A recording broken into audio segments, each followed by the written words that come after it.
So ఇక్కడ Kakinada parliament పరిధిలో YSR Congress party MLA అభ్యర్థుల నుండి తీవ్రమైన వ్యతిరేకత. ఈసారి ఓడిపోయే పార్టీలో పోటీ చేసి మరో ఓటమి ఎందుకని కుటుంబ సభ్యుల ఆవేదన మధ్య కాకినాడ పార్లమెంట్ పరిధి నుంచి చల్లమలశెట్టి సునీల్ తప్పుకుంటున్నట్టు వార్తలు సోషల్ మీడియాలో వైరల్ అవుతున్నాయి. ఈ మధ్యకాలంలో ఆయనకి కాకినాడ లోక్సభ పరిధిలో అభ్యర్థిగా చల్లమలశెట్టి సునీల్ని ప్రకటించారు ఈ బదిలీల సందర్భంగా జగన్మోహన్ రెడ్డి.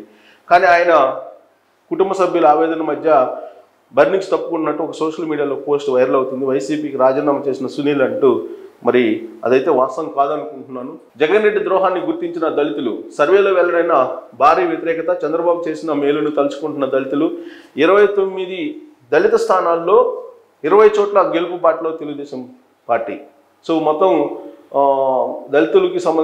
దళితులకి ద్రోహం చేశారు జగన్మోహన్ రెడ్డి అనే యాంగిల్లో ఇప్పుడు రాష్ట్రంలో ఉంది.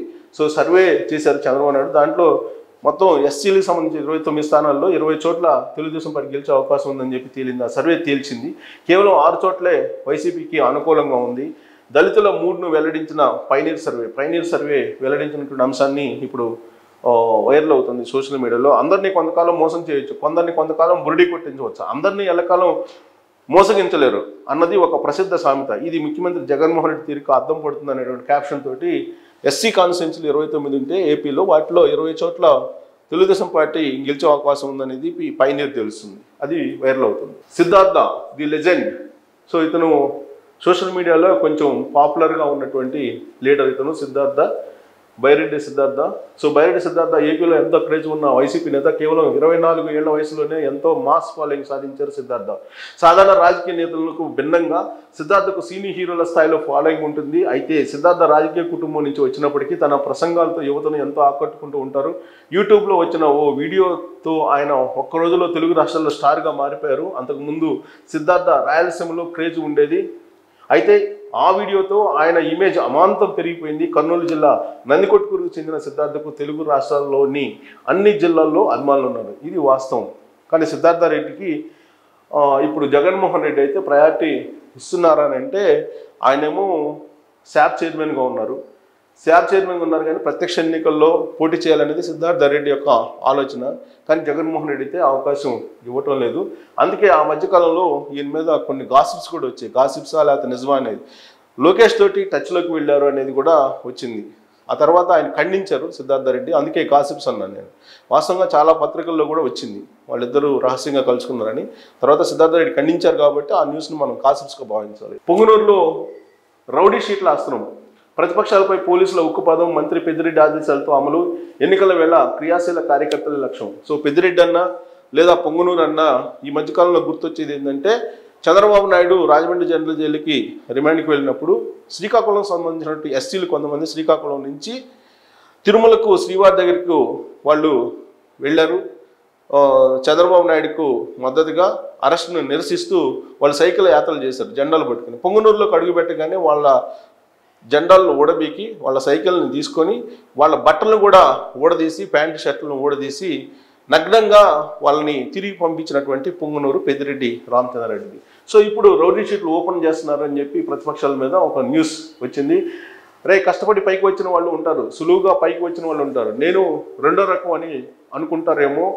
మూడో రకం, జనాలను తొక్కుకుంటూ పైకి వచ్చాను, భయపెట్టడం నాకు ఇష్టం, బతకడం ఇష్టం, ఎలాగైనా లాక్కోవడం ఇష్టం, ఎవరు ఎదురు తిరిగినా జోకులు వేసినా అర్థమైందా? ఇది ఓ సినిమాలో విలన్ చెప్పిన మాట. చిత్తూరు జిల్లా పొంగునూరులో 57 నెలలుగా పరిస్థితి ఇలాగే ఉందని చెప్పి ఒక ఆర్టికల్ స్టార్ట్ చేశారు చిత్తూరు ఈనాడు పత్రికలో, చిత్తూరు జిల్లాది. సో దాంట్లో ఎక్కడెక్కడ ఎవరెవరి మీద కేసులు పెట్టారు అనేది చాలా క్లియర్గా దీంట్లో ఉంది. కార్యకర్తలపై పోలీసులు అక్రమ కేసులు పెడుతూనే ఉన్నారు. మంత్రి పెద్దిరెడ్డి రామచంద్రారెడ్డి ఈ నియోజకవర్గంలో ప్రతిపక్ష మన్నదే లేకుండా చేయాలని పట్టుదలతో ఉన్నారు. ఈ నేపథ్యంలో కొన్ని రోజులుగా మంత్రి ఆదేశాలతో పోలీసులు రౌడీ షీట్ అస్త్రాన్ని బయటకు తీసి గొంతు నొక్కే ప్రయత్నం చేస్తూ ఉన్నారు విపక్షాలది అనేది ఈ న్యూస్లో రాశారు. పోలింగ్ వేళ బయటకు రాకూడదని పొంగునూరు మండలం భీమగానిపల్లె కూడలి వద్ద గత ఏడాది ఆగస్టు 4న పోలీసులు తెలుగుదేశం పార్టీ శ్రేణుల మధ్య వాగ్వాదం జరిగి అల్లర్లు చోటు చేసుకున్నాయి. ఈ ఘటనపై 7 కేసులు నమోదు చేశారు. ప్రతి ఎఫ్ఐఆర్లోనూ వాళ్ళ పేర్లు నమోదు చేసి వాళ్ళ మీద రౌడీ షీట్లు తెలిసారు. పొంగునూరు అల్లర్ల ఘటనలో కొందరిపై పోలీసులు 3-4 కేసులు నమోదు చేశారు. ఇదే ఇప్పుడు వారికి అస్త్రంగా మారింది. పులిచెర్ల, రొంపిచెర్ల, సోమల మండలాన్ని లక్ష్యంగా చేసుకుని చాలామంది మీద కేసులు పెట్టారనేది ఈ న్యూస్ శాఖ సారాంశం. సో దాదాపు 39 మంది మీద ఇలాంటి రౌడీ షీట్ అస్త్రాలు ప్రయోగించారనేది పొంగునూరు ఎపిసోడ్ చూస్తే తెలుస్తుంది. రోజా ఈమె ఇప్పుడు ఆల్రెడీ టికెట్ వస్తుందా రాదా అనేటువంటి సందిగ్ధత ఉన్న నడుమ, గతంలో కూడా మంత్రి పదవి వస్తుందా రాదా అని సందిగ్ధత నడుమ కాశీ యాత్ర చేశారు.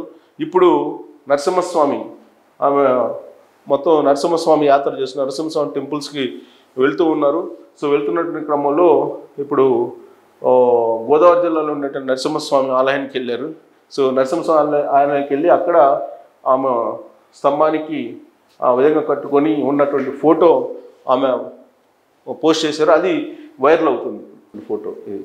అప్పన్న దగ్గర సింహాద్రి వెళ్ళి సింహాద్రిలో ఈ ఫోటో అది దాన్ని వైరల్ చేస్తున్నారు.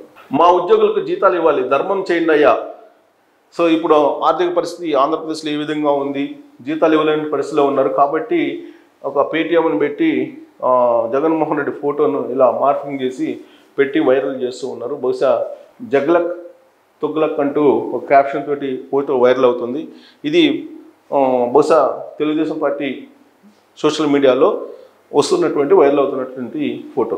సో ఇంకొకటి, రేపు రాత్రికి ఢిల్లీ వెళ్ళనున్న చంద్రబాబు పొత్తులపై బీజేపీ జాతీయ నేతలతో చర్చలు. సో గాసిప్ న్యూస్ టీవీ9 పెట్టారు. బట్ అది మార్ఫింగ్ చేసి పెట్టినటువంటి ఫోటో. 14 ఏళ్ళ ముఖ్యమంత్రిగా చేసి ఏం చేశాడో చెప్పుకోలేక పొద్దున బీజేపీతో, మధ్యాహ్నం జనసేనతో, రాత్రికి కాంగ్రెస్తో అంటకాగుతూ బాబ్బా అంటూ పొత్తుల కోసం పాకులాడుతున్న వెన్నుపూట నాయుడు అంటూ సెటైర్ వేస్తూ ఈ ఫోటోను ఒక దాన్ని వైఎస్ఆర్ కాంగ్రెస్ పార్టీ సోషల్ మీడియాలో వైరల్ చేస్తున్నారు. So Lok Sabha seat predictions Telangana, ఇది లేటెస్ట్ టైమ్స్ నౌ సర్వేలో వచ్చింది. సో దీని ప్రకారం కాంగ్రెస్ 9 లోక్సభ ఎన్నికల్లో, రాబోయేటువంటి 2024 ఎన్నికల్లో కాంగ్రెస్ పార్టీకి 9 లోక్సభ, బీజేపీకి 5 వచ్చే అవకాశం ఉంది, బీఆర్ఎస్ పార్టీకి 2, ఎంఐఎంకి 1, టోటల్గా 17 లోక్సభ స్థానాల్లో. ఇది సినారీ అనేది టైమ్స్లో ఇచ్చినటువంటి సర్వేని వైరల్ చేస్తున్నారు కొంతమంది నెట్జర్లు సోషల్ మీడియాలో. నెక్స్ట్ చక్రవర్తి నల్లమధు. సో టీడీపీ 66%, వైసీపీ 0% అని అన్నారు. సో వైసీపీ ప్రభుత్వం స్కూళ్లకు రంగులు వేసి ట్యాబ్లు ఇచ్చి టోఫెల్, ఐబీ అని హడావుడి చేయడమే కానీ అసలు విషయానికి వస్తే డొల్లా. తెలుగుదేశం 5 సంవత్సరాల్లో విద్య మీద పెట్టినటువంటి పెట్టుబడి 13,726 కోట్ల రూపాయల నుంచి 22,803 కోట్లకు చేరింది, 66% పెరిగింది. జగన్ రెడ్డి గారు 32,618 కోట్ల రూపాయల ఎడ్యుకేషన్ బడ్జెట్ ఆర్భాటంతో మొదలుపెట్టి అక్కడే చతికిలబడ్డారు. 5 ఏళ్ల తర్వాత కూడా 32,188 కోట్ల బడ్జెట్ మాత్రమే ఉంది. సో చంద్రబాబు నాయుడు 2014లో సీఎం కాగానే ఎడ్యుకేషన్కి 13,000 కోట్ల రూపాయలు, 13,726 కోట్ల రూపాయలు చూపిస్తే ఆయన దిగిపోయిన నాటికి 22,803 కోట్లు కేటాయించారు. అంటే 66% పెంచాడు బడ్జెట్ సైజ్ని విద్యకి. అదే జగన్మోహన్ రెడ్డి 32,618 కోట్ల దగ్గర ప్రారంభించి ఎడ్యుకేషన్ బడ్జెట్ ఇప్పుడు కూడా ఆయన దిగిపోయే నాటికి కూడా 32,188 కోట్లు, అంటే పెద్దగా పెరగలేదని చెప్పి ఇంకా తగ్గించాడు. 400 కోట్లు తగ్గిందని చెప్పి ఆయన ట్వీట్ చేశారు నల్లమూర్తి చక్రవర్తి. బడ్జెట్లో విద్యారంగానికి కేటాయించిన నిధుల శాతం చూసినా వైసీపీ డొల్లతనం బయటపడుతుంది. అంటే ఎందుకు ఈ ట్వీట్ చేసి ఉంటారంటే, జగన్మోహన్ రెడ్డి చెప్పేది ఏంటంటే విద్య మొత్తం ప్రక్షాళన చేశాను ఆంధ్రప్రదేశ్లో విద్యారంగాన్ని అని చెప్తున్నారు. ప్రక్షాళన చేయలేదు అని బడ్జెట్ వివరాలను మొత్తం పొందుపరుస్తూ 2015 నుంచి 2023 ఆర్థిక సంవత్సరం వరకు బడ్జెట్ కేటాయింపులను ఆయన చూపించడం జరిగింది. సో ఇది ఒక వైరల్ అవుతున్నటువంటి న్యూస్. ఇది TDP won't cross 50 seats marks in Andhra Pradesh assembly elections అని ప్రశాంత్ కిషోర్ ఫోటో పెట్టి ఇది సోషల్ మీడియాలో వైసీపీ వాళ్ళు ట్రోల్ చేస్తున్నారు. ఇది వాస్తవం కాదు, ఇది పక్కా ఫేక్ న్యూస్. ఎందుకంటే ప్రశాంత్ కిషోర్ అసలు నేను ఐపాక్తో సంబంధం లేదు, సర్వేలకు దూరంగా ఉంటున్నాను, నేను ప్రత్యక్ష రాజకీయాల్లో పాల్గొంటున్నానని చెప్పారు. ఇటీవల విజయవాడ వచ్చి చంద్రబాబుని కలిసిన సందర్భంగా కూడా ఆయన సోషల్ మీడియాలో వస్తున్నట్టు వార్తలు ఫేక్ అని చెప్పి తేల్చేశారు. బాగా ఇష్టమైనటువంటి సీఎం అనేటువంటి ఒక సర్వే ఆన్లైన్లో పెడితే సోషల్ మీడియాలో రాజశేఖర రెడ్డి 38% మంది రాజశేఖర రెడ్డి ఇష్టం అన్నారు, 9% మాత్రమే జగన్మోహన్ రెడ్డి ఇష్టం అన్నారు, చంద్రబాబు నాయుడు 46% మంది ఇష్టం అన్నారు, కేసీఆర్ 7% ఇష్టం అన్నారని చెప్పి ఒక పోస్ట్ వైరల్ అవుతుంది. దాన్ని దాదాపుగా 238కి అంటే 2,89,000 మంది చూశారు. Next, so YSRCP won't cross 32 seat mark in Andhra Pradesh assembly elections Prashant Kishore.